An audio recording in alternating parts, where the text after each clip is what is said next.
Jake here to review this blaster that I purchased off of Amazon. This is a off-brand Cycloneshock type copy that fires elite-sized darts instead of megas. Now it is the same top prime rotating cylinder spring-powered blaster like you would expect Cycloneshock to be, except again firing elite-sized darts, not megas, and it has a Captain America-esque style color scheme. Except, do note that what you see here as it's supposed to be white is not. It's actually a very grayish silver. I would call it like a gray metallic instead of it being white. Now, there are other color schemes that this is available as you can see here, ranging from the one I received, which is the center one here, and then you have green at your top there. You have a green, and then over here you have an orange. At the bottom you have a red and white, as well as a red and gold. Now, not all the options were available when I ordered, but of course this one stuck out to me. Captain America is my favorite out of all the Avengers. I'm not a huge comic books guy, but out of the movies, Captain America is definitely, he's definitely my favorite by far. So, if it can live up to even a fraction of that, we have a winner. Now, I will have to note, I bought this my own, and when I bought it, I actually seen it as a possible viable alternative to, say, like a strong arm, because it was priced at $15.99 when I bought it. However, as many things go with Amazon, this has already jumped in price to $21.99. That's a big knock against it already before I even do the review. Keep that in mind.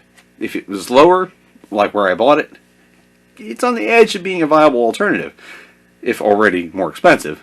At $21.99, big mark against it already, because I can't really go highly recommending it, but we're still going to review it as is, and then we'll get a final verdict at the very end. But we'll do a quick little unboxing here.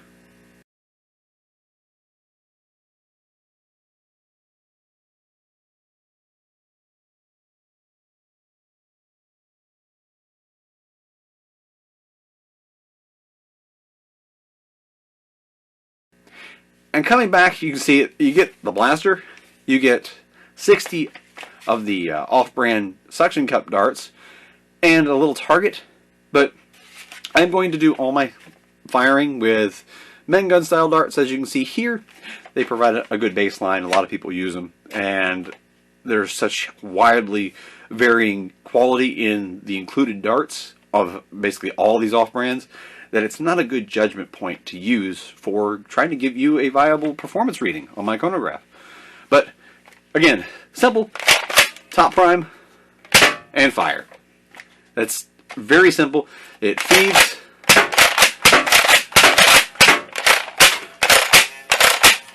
Does appear to have some sort of a slam fire. Let's load up a couple more and try that again. Okay.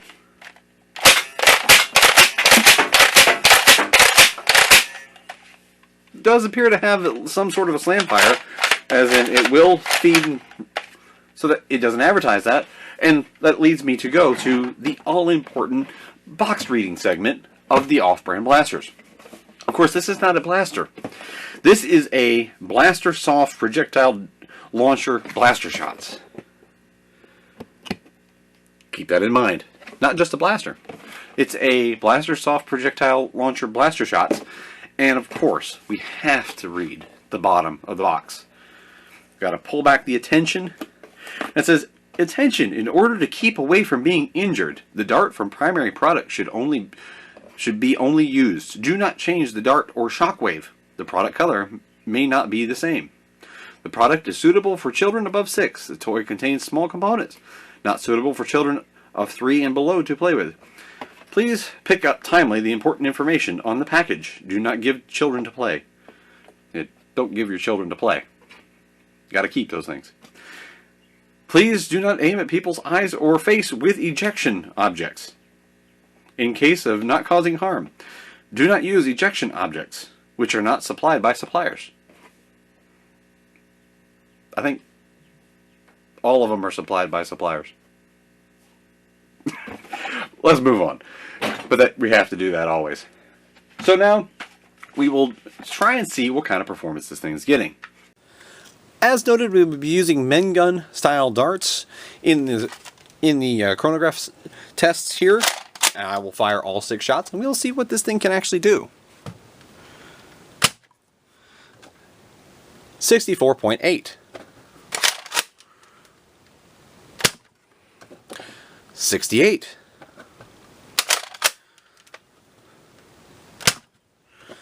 68.1.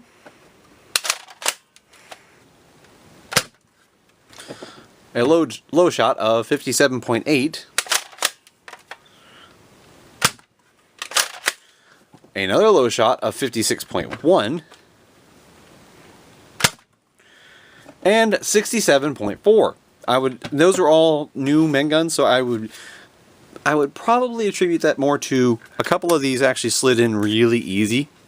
Say for instance right here, which would mean that this thing could probably gain a little bit more consistency from brassing.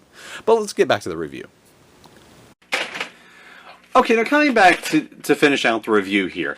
As you can see, it's not necessarily the worst performer. Again, I would probably say that the performance could be benefited definitely from brassing. There are a couple of the barrels here that, even just in the very little bit of time I've spent, already just in feeding the first, I actually did 2 shots, or 2 full cylinders, one recorded there, and then I did another one afterwards. But there are 2 barrels that definitely fit a little looser, and that's what you were seeing there on the chronograph. But best thing I could say is, I mean, it's at least a viable performer. Maybe worth tinkering with. But here's the thing, I can't recommend it. We're just going to stop right there. Could you go out and buy this and make it into something? Probably. And I'm going to try. You'll see this in a mod video coming up, here very soon probably. This will not be a paint job. I'm just going to see what's in it, what makes it tick, what can we do to get more performance out of it. I'll probably even just brass this cylinder as it is, because I bought it for the appearance. But I can't recommend it. Let's just stop right there. I'm a Busby guy, and if you can pick up a Zenith, the Zenith just beats this thing completely. There's no reason to ever, buy this over a Zenith, because the Zenith is actually slimmer than this. The one complaint that people have about the Busby Zenith is that it's kind of bulky because of that pump grip on the bottom. Well, this thing is just as bulky. This thing is about the same size as a Cycloneshock. It's a little bit thinner because it doesn't have a mega cylinder. It's a little bit shorter, but not by much. So, think Cycloneshock. I could dig one up, but you're familiar enough with that. This is close in size to a Cycloneshock. And it's significantly bigger than a Strong Arm or a Disruptor. But here's also the thing. The Adventure Force Destroyer exists. That's the X-Shot Reflex sold under the Adventure Force label at Walmart. The Adventure Force Destroyer is $7. I'm going to use it as a measuring tool against all other pistols on the market, because it's one of the best pistols performance-wise, modding-wise, and value-wise. This thing has literally nothing that's better unless you just have to have the looks. Even then, it's $21.99 currently. At $15.99 when I bought this, and then here a few weeks later it jumped up because I just haven't got around to doing the review yet, but a few weeks later it's jumped up to $21.99. I can't be of a clear conscience and recommend something that costs triple what a good pistol costs. I've got 2 more that I am modding of the Adventure Force Destroyers right now because I love the thing so much. And you might know me as a Busby guy, but include the Zenith in there. And that's not bias. The Busby Zenith is one of the best pistols that have ever been made. It can handle huge spring loads even in stock form without reinforcement. I run a 12 kilogram in my own personal Busby Zenith. And feeling the plastic of this, it's not bad for an off-brand, but it doesn't feel like a Busby Zenith. It doesn't feel like a Nerf Hammershot, or it's probably comparable to the X-Shot Reflex. Because the X-Shot Reflex, the one downfall is the shell feels a little bit wimpy. But it's $8 for a genuine X-Shot Reflex, and for the Adventure Force version, it's $7. And I would take either of that over this any day, every day, all day. So, while this Captain America pistol. That's what I'm going to call it. I'm not going to call it Kylie Toys Blaster Soft Projectile Launcher Blaster Shot. It's, yeah, I can't believe I remember that. But the Captain America pistol, while I like the looks and I am going to mod it and I'm going to try it, I can't recommend it. There's no way. Let this be one of those times where I buy something to help you avoid wasting your money. Because while it looks cool, and I mean it does, let's all agree on that. It looks cool. That looks like a paint job that I'd want to do on a pistol or on a full-size blaster.